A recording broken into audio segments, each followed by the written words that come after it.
Subway Surfer is one of the most popular mobile game and it's a dream project for many aspiring game developers. In this series, I'm going to guide you through creating your own Subway Surfer inspired game, and I'll be providing the complete source code for free. We are starting with very basic project setup with an introductory environment and very iconic character Jake. All these files are available in our Discord server. This series will cover the fundamental steps, character controller, collision detection, and the chunk generation. So let's get started. The character controller in the Subway Surfer is a crucial component in the game. To start, we need a humanoid rig character and the character controller component, which we will access via a script.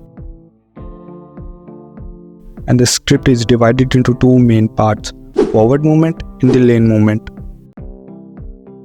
For forward movement, first we will create a serialized public variable for the forward speed, which we can access through the inspector. Then define a method called handleForwardMovement.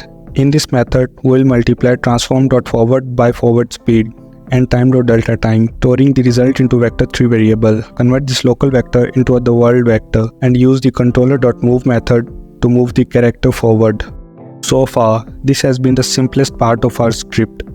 To implement the lane movement, our character should be able to move between predefined lanes. We'll use traditional approach by setting specific values for each lane: 0 for the leftmost lane, 1 for the middle lane, and 2 for the rightmost lane. First, we need to define two variables. The first variable is for the target lane, which we will initialize to 1, that middle lane by default. The second variable is for the lane distance, which will determine the distance between each lanes. We'll create another function to handle the lane switching.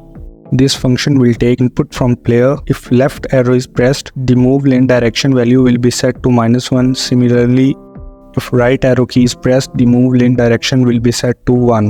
Next, we will create a new function that takes integer as input and names that direction. This function will add up the value to the target lane variable. Since our lane values ranges from 0 to 2, we will use mathClamp function to ensure target lane values stay within the range, preventing our character from moving out of the bounds. Now let's review what we have done.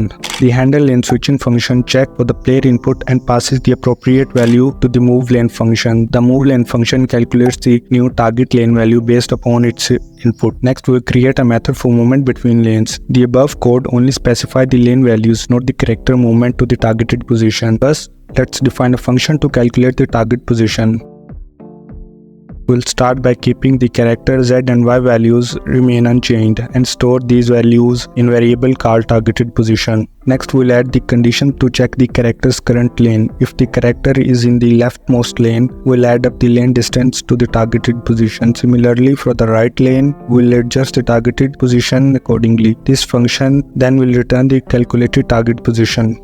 Let's make another function. Then we'll take the position named as targeted position. On this function is calculating the targeted position of character. In every frame, this function will check if the character has reached the targeted position. If the character is already in targeted, this function will return early. If not, this function will execute the following lines to move the character towards the target. You don't need to dive into the specific of this formula. Essentially, this code calculates the difference between targeted position and the current position, then normalize it and multiply it by the speed. This condition checks if the square magnitude of move direction is less than the difference. If it is, the controller will move by move direction. Otherwise, it will move directly to the targeted position.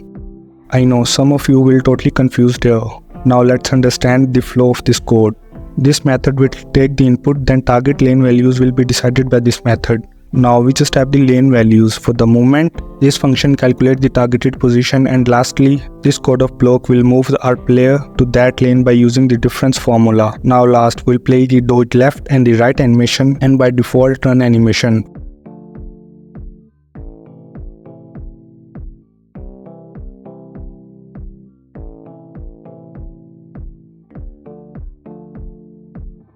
For now, our basic character controller is ready. You can access these files in our Discord server. For now, thanks for watching.